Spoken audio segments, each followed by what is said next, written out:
Na de shimamba mo bibia ajo makwaba de moba Nsroma Kaseɛbɔ so ewo Apam TV Nsɛm a yɛnsa toso na sɛ mufo abomoden asɔdo so kɔgyen de ama yɛnse bekin kan ho ɛno ɛne yɛsi nkundwa ɛwɔ ho ɛndɛ ɛjoade na ɛndɛ ekotonima bosome ne de toso eduonu nsia ɛwɔ mfimpi num ekyire eduonu enum sɛne yɛdi nkankan sɛ ɛndɛ ɛjoada ne de ne kyɛ sɛ ɛyɛ jaso yɛ bomoden akenkan ntentem de ama san sɛ yahye eye na wɔkye no ase ne sa yontido yɛbɛhwɛ ensɛm odi kaseɛ mu akotene Ghana mampani abomoden akasa ede afa eye SHS nkwada no sabi subambɔne a wɔno ɛdan ne di no sa enso so na eye yɛde ani atwam wɔ fifiri mantamu di a eye drivers for akasa yie pa sɛ ɔmo de ɔmo nsa so lorry fare no ɔmo bɛtete so Ebedifo bomodin den samatu eja efano eye MMDC no wono dibra wode ama wo no ewo se obia ebomodin ye ne obetumi aye enitim pedifo awotro akasa ede afa ho sa so na eye asantehene nana osei otumfo osei tutu the second or the eye adesrade ede akọ ede ama opani aya paw na obeye adwuma ewo kwa eye hospital kese ewo ho wo sra se adwuma na wo ye no mfa akoma pa enye yɛbɛkɔta chima no yɛkɔpie mu ɛwɔ hɔ a ahyentuadeɛ no ɛyɛ ade ahyenkafoɔ ɛna afei timemufoɔ wɔ no ɛfo ahyen no wɔno ɛnte ase kura yi ɛwɔ mpotem hɔ emebu na wɔ ahyiaman ate santene dede ene oyɛ na agu akwan mu na wɔn masɛm a wɔka nyina ene sɛ wɔn mo ɛpɛ asomdwe ama Burkina Faso man no we ni nsɛm ahodro ene yɛde ba beso mu ɛwɔ Apam TV ɛso sɛ Nsroma Kaseɛbɔ ne sa yonti yɛde na se ni na bɛma Apam Global Church sadane din na pedifo so yemu ma yemu eyeduro na yetumi kenkan kaseɛ do ɛde ɛma empemfo wɔ bebio mu ebruse eduro ɛbɛgyewa ɛyɛ atrema ne sa yonti no Apam TV and Apam Global Church asafono nko a ene betumi agyew edi efiri wo mpɔkyerɛ no emu yade apensie kodanda ne ama adan inunsuo no ɛyɛ ade ɔbo ade ba abɛdano no man na yɛ nigie ɛde nti bomoden seda ne de na yɛ wade bia no mpabɔ kɛseɛ ɛkɔso ɛwɔ fidue mu ha de bia yɛ tena sɛ yɛ ka sɛ oba ade ba ko a uja nechira ebe ya papa eni wujidie so wudi jidie no ba ebe mane a wodi ba ye nyina no etumi ewie peye eni nti yetena se ye ka se wo yare da mpa so kra no a nya jidie se ubepie mu ewo fidwe mu a obode ebefa eye na ko dansa ban no ano agyew ediwe firi sa ya de mpa no eso ebi mu nya dansidie eni nti ne how much more se wunya ne nyina no eye jidie a wodi ba bepie mu ewo fidwe mu ha ne sa yo nti no kosia da so eye Kenyan sum first service and a second service first service ne hye no nson eda kwakopem no nkron eye no nkron enchemu no ana 9:30 no na the second service no ahye so 11:30 so na ye de osum no akwakogu eniti bomodin na hye asafo ye kira kwan ewo so chemu rescue point ehɔ na tene kase do ebuto na mo nchechemu no obenya ewo 0249 66993 0249669993 and 0540378282 0540378282 na ne pedifo acheche enkobo eho so ne kenkan kase do edi efiri edi amount edi die mu a obetumi aka ye ho abefo ntentan video so Apam TV obe like obe comment no wasan so a share edi amai midin edna na ama Fordjour mene ka chirenia ana ya sikapa yanda ne ye ho nkomra ne ba ye bedo ensem no musuko ede amam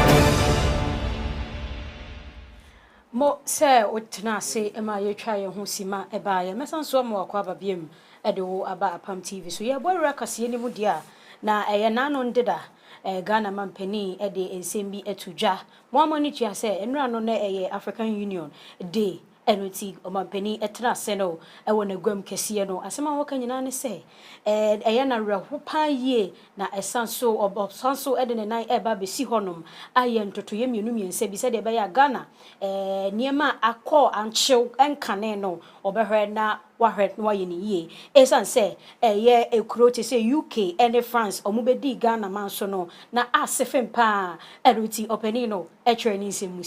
Fellow Africans, esteemed leaders, brothers and sisters of the African continent, it is with great honor that I address you today on the occasion of Africa Day 2025. As we gather in Addis Ababa and connect across our vast continent and beyond, we celebrate our resilience, our rich heritage, and our unwavering spirit. This year, our celebration is particularly significant. The African Union has declared 2025 as the year for justice, for Africans and people of African descent through reparations. As the AU champion for this critical cause, I'm deeply committed to working with you all to achieve this vital objective. For too long, the legacy of slavery, colonialism, and neocolonialism has cast a long shadow on the lives and progress of Africans and people of African descent. These historical injustices have left deep scars. Reparations are not merely about financial compensation, they are about acknowledging the profound and enduring damage inflicted upon our people. They are about confronting the uncomfortable truths of our past and taking concrete steps to rectify these wrongs. We seek justice, justice that encompasses a comprehensive range of measures, including official and unequivocal apologies from the nations and institutions responsible for perpetrating these historical injustices, addressing the crippling debt burden that continues to stifle economic growth in many African nations, a direct consequence of exploitation and unfair trade practices, providing resources and expertise to empower African nations to achieve sustainable development and participate fully in the global economy, returning stolen artifacts and cultural treasures that rightfully belong to our heritage, investing in the educational initiatives to promote a deeper understanding of African history, culture, and contributions to the world. This is not a simple task. It requires courage, determination, and a unified front. It requires us to engage in meaningful dialogue with those responsible and to advocate tirelessly for our rights. I call upon my colleague African leaders, civil society organizations and youth groups, and members of the diaspora to join hands in this important endeavor. His Excellency Ura John Dramani Mahama akasa de afa eye schools ahodro titu ane secondary school no ochiremu say mentemi wase a enta empem bebre no eye etama no home no so ewo ho no obi de sikan etuo na wo de si obi so no ade entwe yi ekura eno no enam sumo pani no akasa wo sansab no ehu ochiremu so de sansab we na to eja esanse a National Association of Graduate Teachers, Echanity Afro Nagrat, and Penifoi Emma, a Ghana man penny automatum say, Openi no models of Bepel, how no anupumesibre, and yes, dear, one cast original one to me so. Now, for 2 years, one walk a crano, or the better nets in the sunny Bepwama or how no bet me a pair anupumesibre. And no, and a Ghana man penny and impedi for a Casamecha Catholic Bishop Conference, a course so I want to a year Jubilee House no. Openinu jina simpius no de tu eja say yenyu na yen kambom se ne betumi akebe sanwoma ni na de firi ho anaso no eye ya mamre ya mande no yembo modin se ye be hyehyehye nkoda no emu se ne be boa masa na muntu na wono efrase yeturu ebetumi ape anopumesibe. Before the Educational Review Committee started its work, the issue about management of schools, especially missionary schools, came up. And I had the opportunity at the opening conference, I think Reverend Fiano was there, to advocate and to advise that our faith-based organizations should present a position paper to the National Review Committee so that they can capture your recommendations in their final report. And whatever recommendations they give, we're willing to sit with you and implement those recommendations together. So I'm happy that in your presentation, you reiterated some of the issues that have to do with the management of our schools. I think it's important because I guess that the breakdown of our values and our morals is creating some issues in our schools. I mean, you find young people going to schools with guns. There have been a few incidents where, incidents with guns have occurred in our public schools. And there's an incident of a girl who's almost lost her eyesight because of something like that. And so what do we do about the curriculum? What do we do about moral education? What do we do about discipline? What do we do about teacher absenteeism? The Inspectorate Division of the Education Service is not able to be everywhere to make sure that teachers are in school and all that. So how can we collaborate with the churches, to be able to find out whether the teachers who have been posted to this school are actually going to school and teaching? And I think that collaboration between us in that could, bring down the issue of teacher absenteeism and also make sure that the teacher is doing the actual work that he was asked to do. So there's a lot that we can do together in the education space. And I think that after doing something the same way for so many years, the time has come for us to look at it all over again. And so we're happy to do that.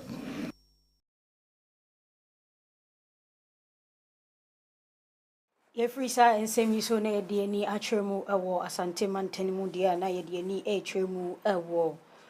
otumfo osei tutu the second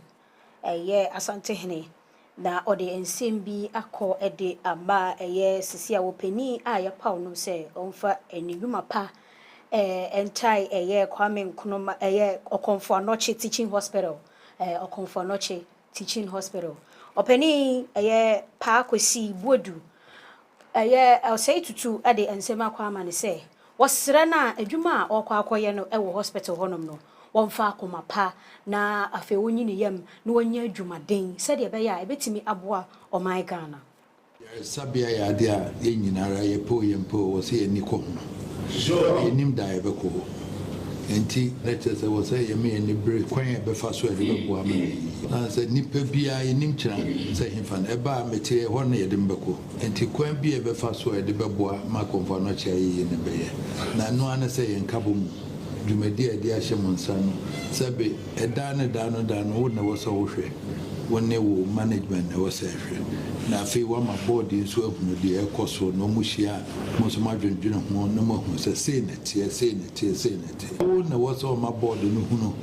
how you know, because day to day, the one no management in there, and we are there to board, and no one's welcome, say, no more 5 minutes, say, no, be. Now, for your catcher, say, antiquate money, not just a Bibia air cosso, now I come. Nti eno na mesre mo se mo fan kabo monye mananye ye na bibia nye ye he konfa no che no kre me ame wa ha na me hu se de sinya me wi ame kokoko wa na dwebe nam se ade de ti kwan ba ne be fa so be ne me nsre me anyi junto bo ane mfanye ene de sabre na de obisi na nan mu no wona wanti wonam de she ne nsa no efa nipa no moye. And to me, this will hand you over amount. So I'm a reporter, and also will fit us here from Sabre. Now, what if you're not more in Nakama? My Bob Mamma, any in Yanakama. Now, I'm a person, what by much was a money ye. I buy so high as over Babua. Monshena and in Yakama, my his answer. While we human different one to one Masaba, one I do ever heard and the main fancy, and the member Harbor has a dress and I said dress. Was a Empire Bona, me Bomaye. Na nipa nyina so emfa edom kabo mu nka ho na yemwene hospital no ho nye de obenya afiri ho ne mo kwan be befa so ama hospital na yeye no eno o se ehia ma ye nyina ansa asante man wo niwra tine esemene board no yeba na yebeda ye hu edi ansa na yebetumi ahye ye adwuma no ase no me vision and that of the board no say yebema Konfonochi a world class facility ukọ abrochin we can world class or hospital be as a hotel and sa vision no na me wo and Osha or Hene has started Hill Conference projects. You bet what sa project no so. But one of the problems here was Conference congestion. So what by emergency work for the form in as for Nina because projects be break because Osha new maternity and children's block Apam for ma and in Krana donors air fund the Ghana government so massacre. A do baby near Srel Hene say on one emblem send a bay or mobile to me a project no. A baby. Secondly, your mother's hostel a accommodation or restaurants ni bibia for 8 years esi ho aye nwie ye de to hina nim se be hia ne moa e bibia esi ewie because waba hospital na obeda bontia emfa kwan mu. And as the new CEO no my vision is say metwa projects a ekoso nyina ye ja 8 years 10 years 12 years 2 years ni nyina no ye be make sure say ye be toa so together with the board.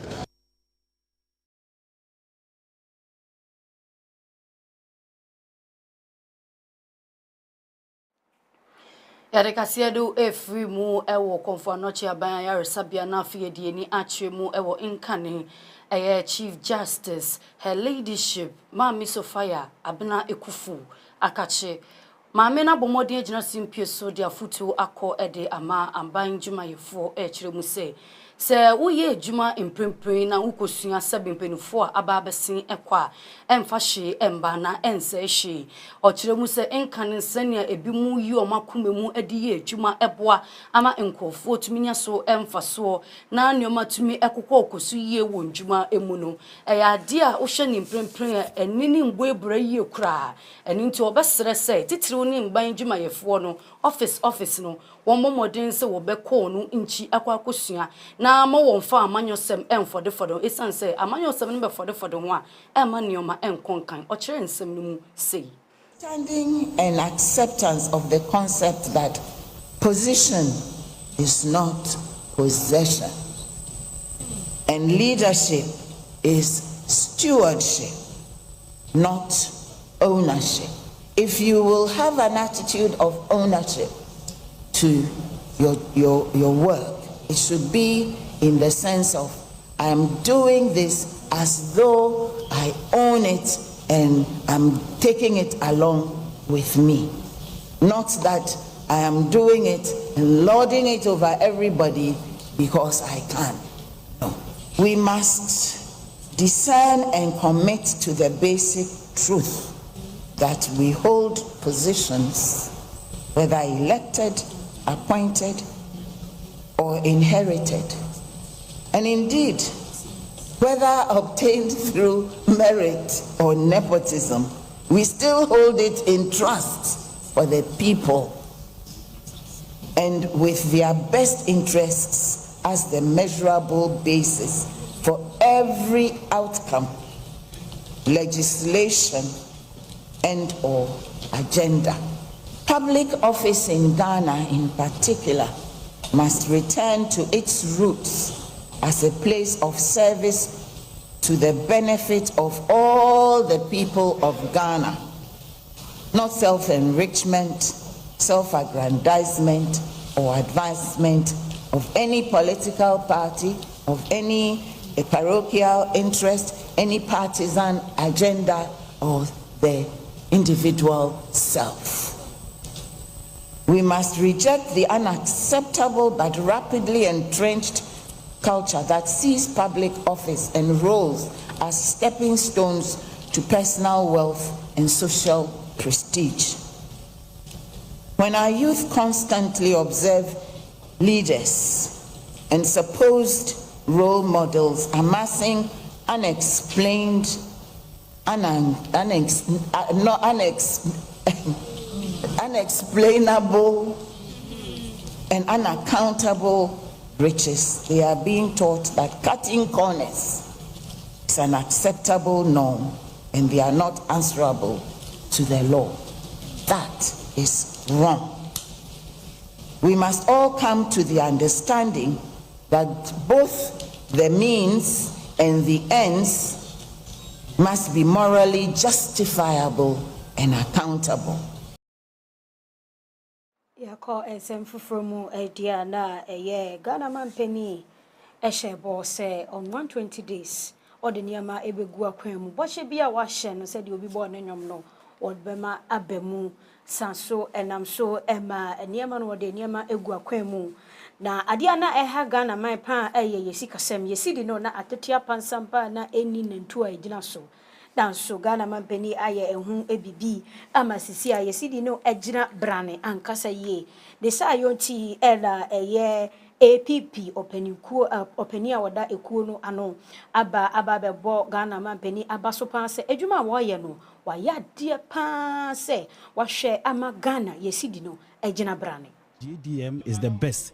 manager of the economy. And I will share na point is here Nenkola will do mogu abemwa. For me, that is the way we want it because it maybe nempening for non kwan ya do mogu abemo. Or moko offices here now or more da. And the JDM who said the younger generation we can do it and do it best. And to share all the sectors, Emranti and Maba or do matotuano. Now share a juma or more ya. Let us say one who say this administration means something. They mean something for good people of Ghana. To the extent they say, we have 120 days here. Wow, here's a year, the dollar, aquacudria, a swatia, kama. Now, the best lane say, a man in Koyes, be previous, aquasico, no jana quanching. Omo modin so be maintaining 120 days. Adia ba ko a yo how I know they have to say it. It's about the electricity problem that we are facing.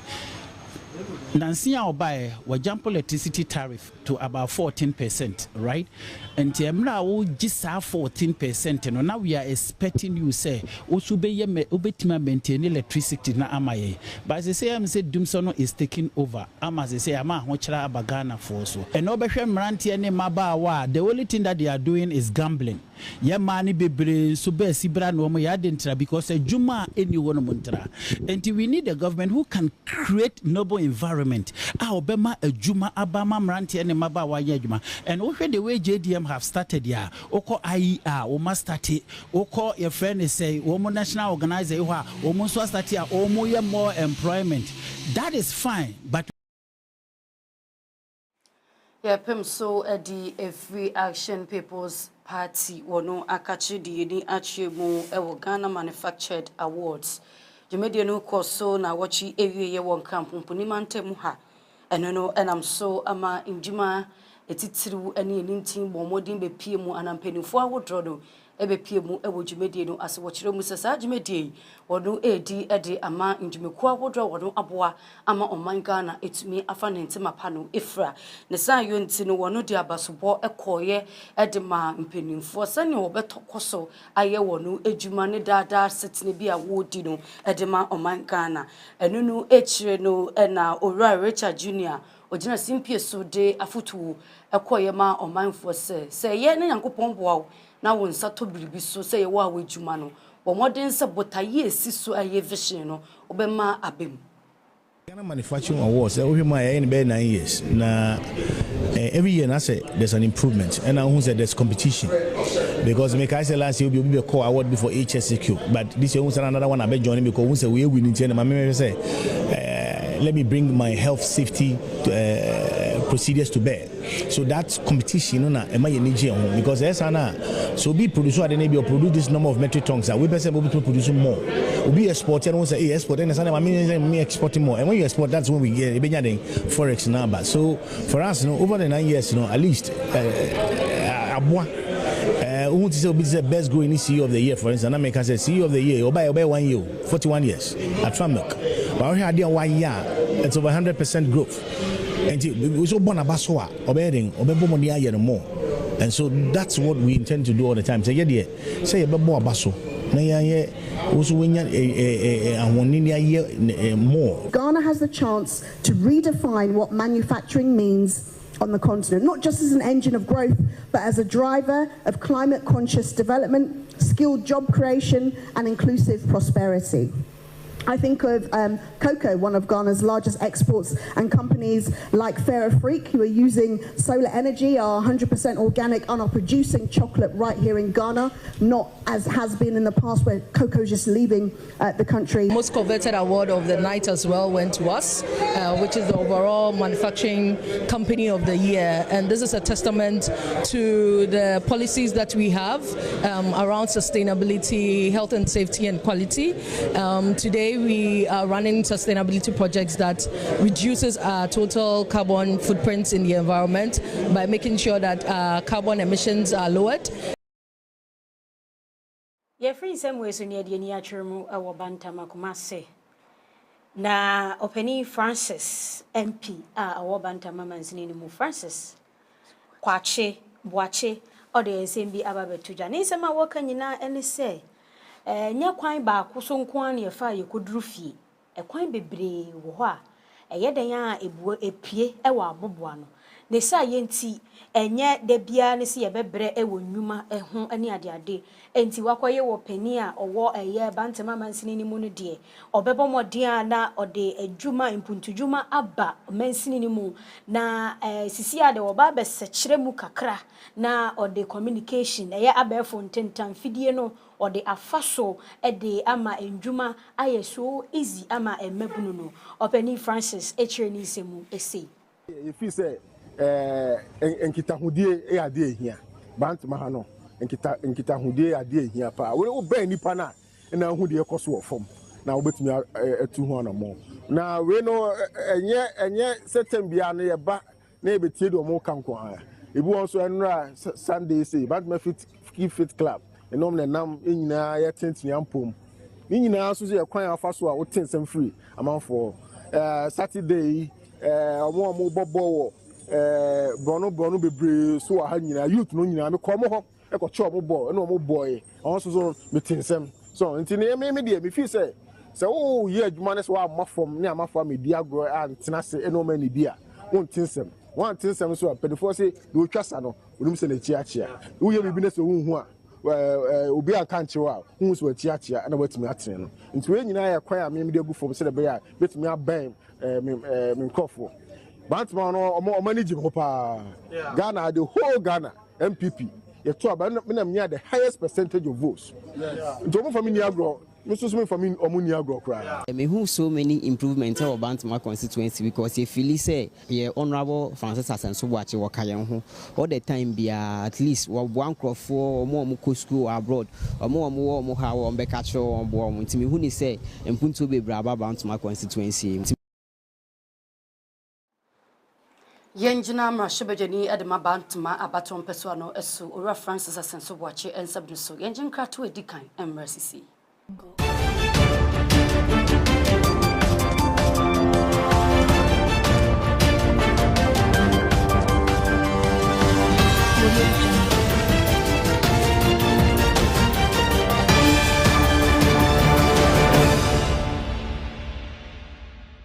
Evangelist Papani Ajimaya Oda Apam Global Outreach Asafuano. I told Sadia Fro, Yawade and Yawade Biase, Brania Mum, Emon Paye, Esansa Aya Healing and Deliverance Service in Tea. Yamina Mia Papaso, Esayarua, Ebubum Poncho, Etuamini, Efrina Memaso. Shamin to say you may be a Basha 7. Myself, Quena Wilson to Sadia Fro will say, Quesia Day any Quesia de Bia, Yamima Ebum Aviatia. First service no a mission and leadership service. Linya Dadi Churchill, a Quanya Ober Faswa, Oberka Yamia Sempano, Atra Afufo. Now your second service no so a prayer and testimony service. Your bomb pay din pa degree at Unfortunate to be a Wajina Edia Maye. And also Asha Sia 9:30. Your Quine I will show room rescue junction. Open church movie over to my friend Ahoma Trufui 0249 669993 and now say 0540 378282. Bra Nanyame Ebesane Abeshow. Apamba, yes, some Yamia what's yasi.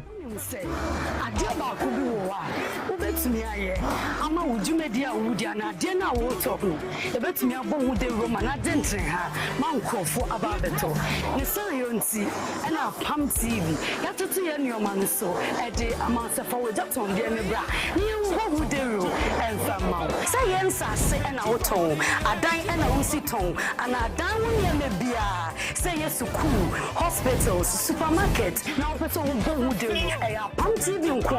ɛna mɛkanfo ɛde ama wo adwuma no yɛ kɛseɛ ketwa adantem wo modern sɛ wo wani nkyɛm wo baabi a sɛ Apam TV na ɛno no open airtime ato sɛ yɛ 30 minutes 45 minutes ana 1 hour Apam TV wo hɔ de ma sɛ yɛ LPM so na wo pɛ crawler ana squeeze bar wo modern sɛ wo de ba bɛdan yɛ yɛ ne yo popo ɛde ama nti sɛ kuma bi ɛna ɛwɔ ho hyehyɛ yɛ kyerɛ kwan ɛwɔ Soche rescue point ɛhɔ ɛna yɛbutu anaso frɛ ɛwɔ ahomatwofo so ɛyɛ 0599 002 463 924 ending so Apam TV connecting souls to their great.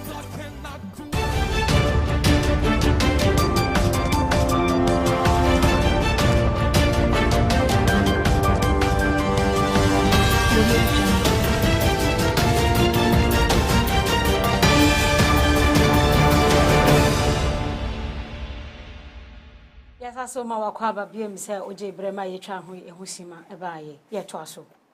Ya pem so dia na ye de ni eche mu finfin mantam no emu soafo a ono ehye nwumesua ensem ewo eso ewo ho ana enkane soafo eni ora Isaac Odum openi no de adesede akọ e de amagana mampeni se eba na akyerechefo a eyade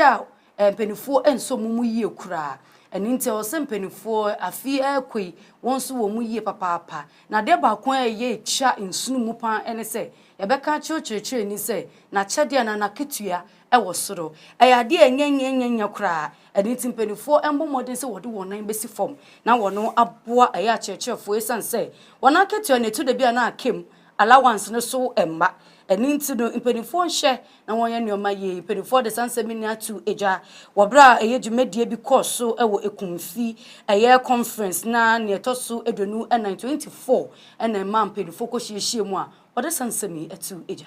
we allowance biara de rely on classroom so man in doors the way we na classroom doors no wonya materials what you to scan and people offer motivation there you should pray people what sakata teachers since I am teaching why I want say every other profession today ECG water company police immigration bank the teachers are running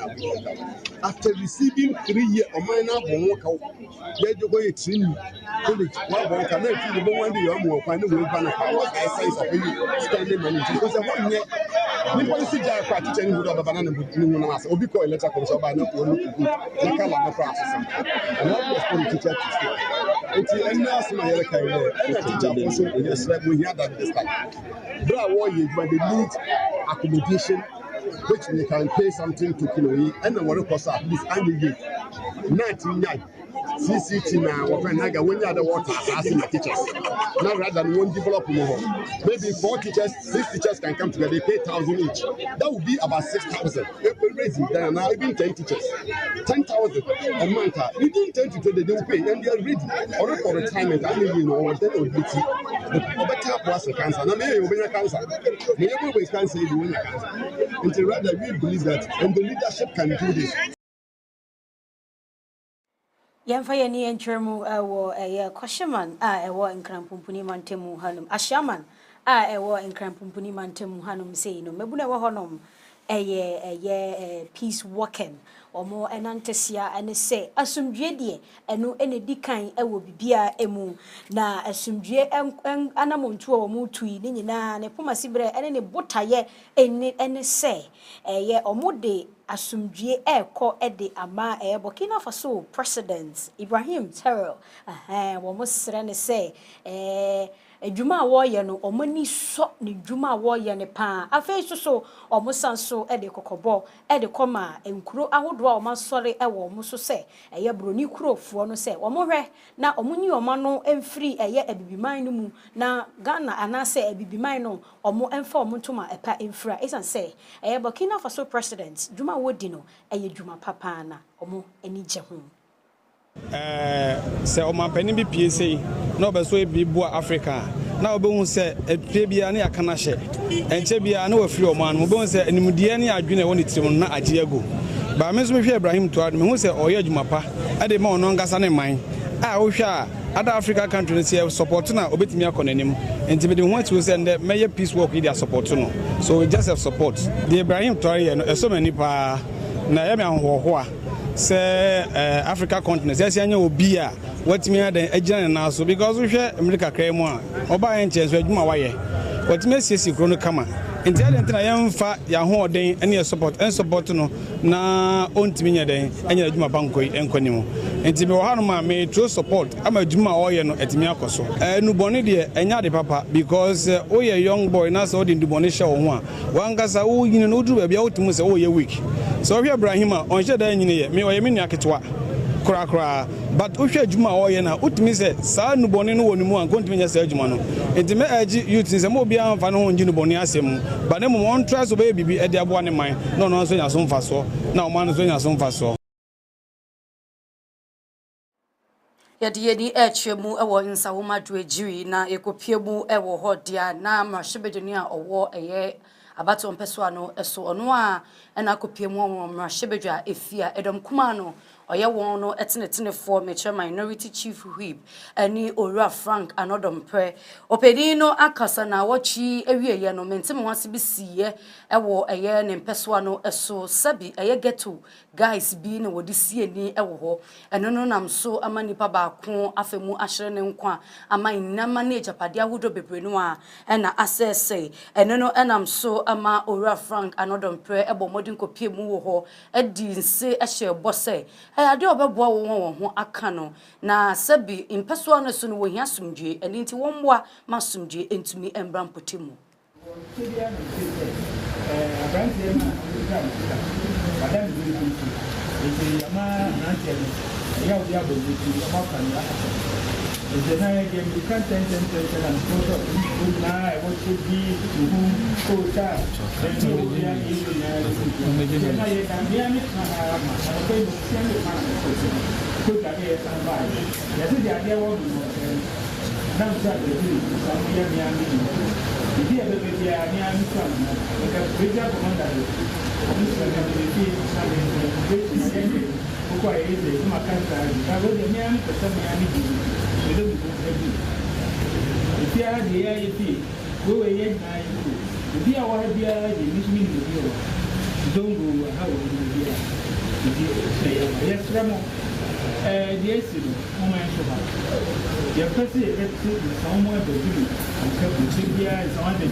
Timidi nyame ohata suro ye pamucho ewura tea bread obetwerɛtwerɛ mu nyinaa mu din Monday kakra me mo bia sɛ de ɛsɛ me bia mehwɛ sadeɛ no ɔhene so frɛ me ti asɛm no nipa me di kan frɛ no minister ewura Muntaka na mka kyɛn sɛ de ɛkɔ so no nti ɔmo because you see nsɛm bi wɔ ɛsɛ me home so yes because nkanamo bi wɔ hɔ nkomo tu ya bia nkan bedu sambre we asɛm no hyɛ asie pagya no sɛ yɛkɔbɔ ɔmamaneɛ sade a ɛkɔ so no this is intelligence a yɛapekidie nti nkampanifo bi ne mu tu ho anamo anka bia it wouldn't have degenerated to the point of sɛ nipa afi mu yɛasae sɛ nkɔfoɔ nti wahyɛ me bɔ anɔpa na ɔsɛ polisifoɔ dodoɔ na abɛba sɛ wɔbɛhwɛ a wɔn sɛ ɔde polisifoɔ dodoɔ aba national security foɔ ne deɛ keka ho nyinaa nti nana mɛsrɛ sɛ fa wɔn nu onyam ka bi ka deɛ maka no ho na yɛmpa yɛn nkurɔfoɔ nkyɛw na obiara ma akoma mmerɛ fam bakyɛ mu tie me mesrɛ mo sɛ ɔmo se yɛmfa videos mmra na yɛn prosecute adwendwen wɔ osumie mu obia ne shop ne bibia say bia no mumbo modian honorable presiding ebetwomudi Monday the SME ye bia nkakra ka ne beso bia so mehwe ne betimi aye enti bepa mo cho so mo de muni ba besia kwamusi mo de mo ye di nhwe mo me amasma me ka ne se enchenche bia wona fe enchenche bia wona fe ene ne be ye so wo so ene na onwia da fom tiutia no so ochina wo hwe wona da fom na obi si asore